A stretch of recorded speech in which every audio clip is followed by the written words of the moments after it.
একটা একটা করে স্বীকার করে আল্লাহরে বলেন, আল্লাহ আমি পাপী, আল্লাহ আমার চেয়ে বড় পাপী এই দুনিয়াতে কেউ নাই, আকাশের নিচে জমিনের উপরে আমার চেয়ে বড় পাপী কেউ নাই।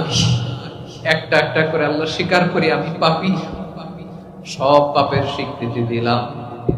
পৃথিবী না জানুক আমি তো জানি, আমি কি পাপ করেছি, হায় আমার পাপের করলে বিচার, বাঁচার আমার নাই উপায়।